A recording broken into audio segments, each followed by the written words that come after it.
What's up, guys? West Coast Picks here, and today I'm reaching in the bucket of locks I got from Dairywhip.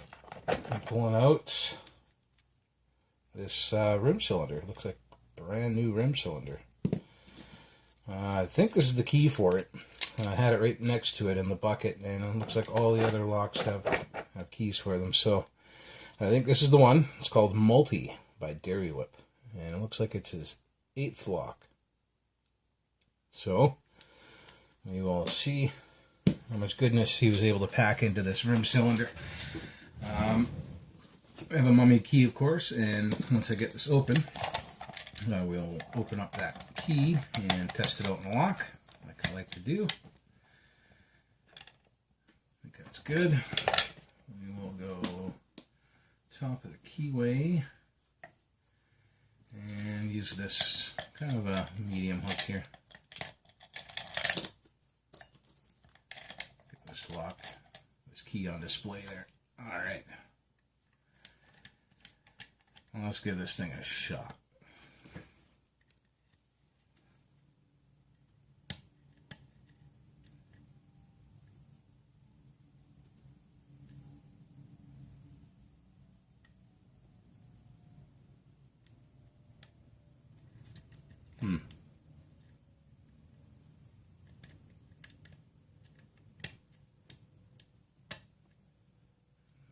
Go.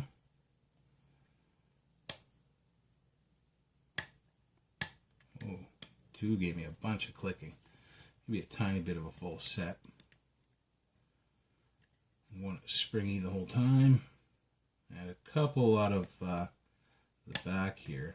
There's 5 again. But they weren't really definite the first time around, so they probably fell down in between.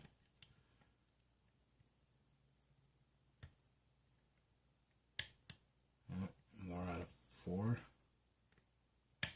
Oh, really good false set out of 4 that time. Oop, and 5, and we're open. All right. So I didn't have to pick one at all. I tried them in the beginning, but it was springy. It just came right back down. So maybe on the shear line, or maybe it has a driver that's too small or something. But either way, we are open. We have our rim cylinder open. I'm going to lock it back up.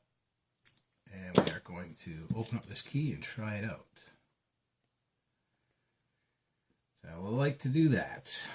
I like to show off the bitting, and also like to show off the craftsmanship. Whoa, okay, that was obviously an overset trap in one. Look at that. Holy crap. That is, that's Den Brass style bitting there. I'm hoping this goes in and out. Guess we'll find out. Unless this is not the key for the lock, it does not work. So I might have to pick this thing open again to show it off. Maybe it's not the key for the lock, guys. Just give me a sec here. Now that I got the key unloaded, I'll check all the other locks. These all have keys with them. All have keys with them. Yeah, they all have keys with them. So this has to be the key for the lock, but it is not working in the lock. So that is not good. So let's, jeez, at all. All right. Well, let's see if I can pick this open again quickly, so I can gut it. That's rather unfortunate. Sorry guys, might be a longer video, but I was not expecting the key to not work. But that is, to be honest, it's why I do it, because I think part of pitting up the lock is making it still actually work as a lock, right?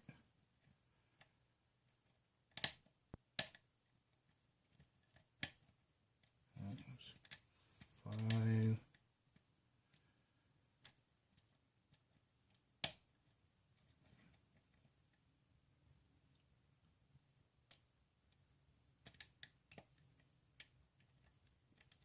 More out of 4. 5 more open. All right. It was usually quicker if I don't have to narrate and comment while I'm picking. So, let's see just why this key won't open this lock. That's it's a little strange. I think if you provide a key, it should be able to work it. So unless for some reason that's not the key for the lock, or I don't know. Let's find out. I don't want to presume anything. Alright, I'm going to flip this upside down just so I can get this easier.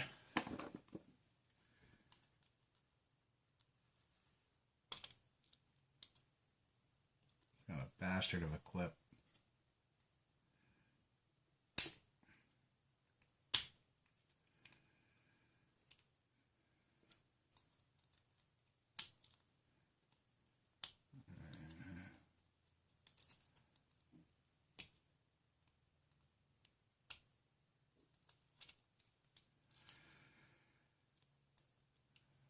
There we go. So, pick it twice.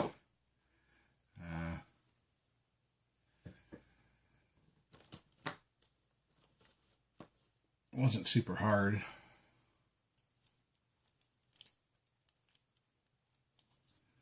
But let's see what's in here. I'm going to use a shim because it felt like it opened on a T-pin.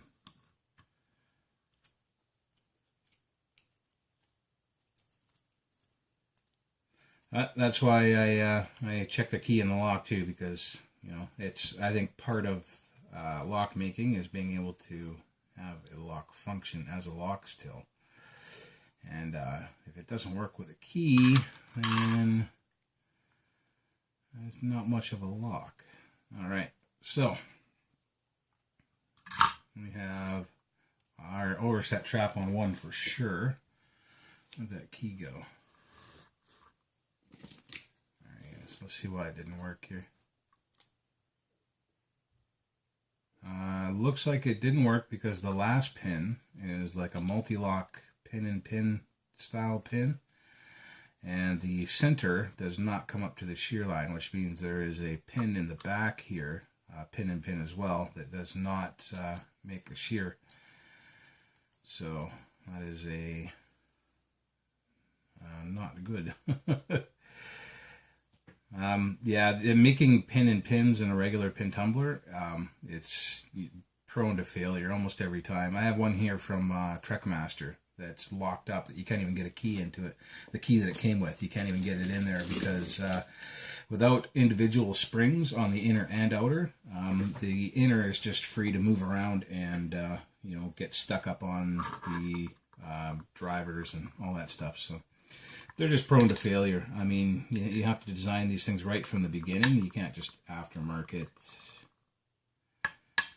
do that kind of stuff. And this one doesn't even work with the key. Whoa, okay. They're also bent. The inner pin is bent. I don't know if you can see that. That looks like it's been from maybe the key going in and out or something like that. Or maybe when I set it on the shear line and then turn the lock. That is bent. That's actually supposed to be up inside that. Yeah. Oh well. Bent pin. We have threading on 1, 2, and 4. Let's see what's up top.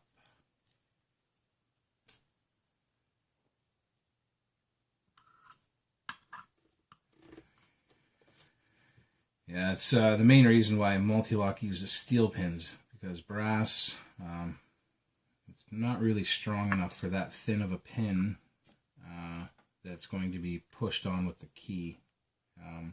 It's just going to bend it. So nicely serrated pin there on 2. Start getting these springs out actually.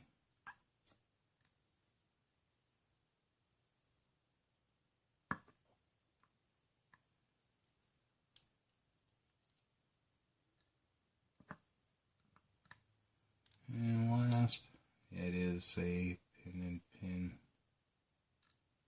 which yeah, it didn't really match up with the key pin. They are all standard up top there. Let me get that spring out. No threading or anything. And yeah, it's a very good attempt. But this last chamber here looks like it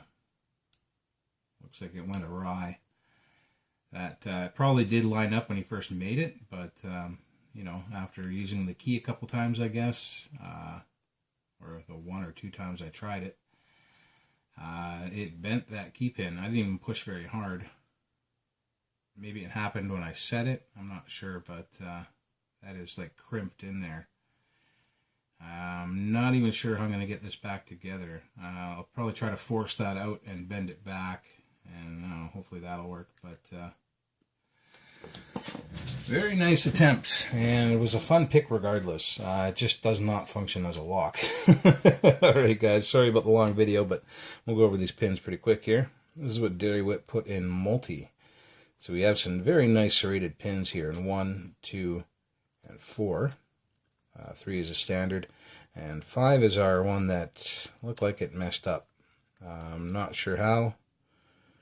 I only put the key in like once or twice to try it out, and did not feel that much resistance. So I'm not sure what happened there.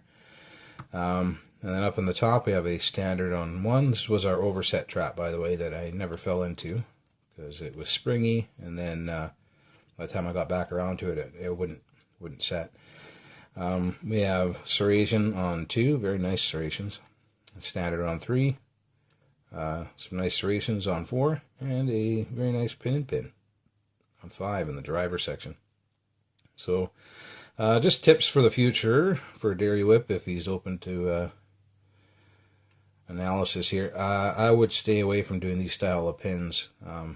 The bottom is where the key goes all the time, and it's very rough in and out all the time. It's pushing on these pins, and that's where all the pressure goes. That is a little too thin to be having key side, I think. But very nice attempt. I'm not sure what I'm going to do to fix this. I'll probably, well, I'll keep it apart for now, and I'll let Dairywhip let me know what to do with that. Alright guys, thanks for watching. For the 2 times picking on the multi by Dairywhip. And thank you, Dairywhip, for this lock and all the other awesome locks. You know, no discouragements or anything like that. They can't all be awesome. But yeah, very nice attempt. And everything else is just awesome. All the other pins are just wicked in this lock. So thank you, Dairywhip, for this awesome lock, and thank you all for watching. Later, guys.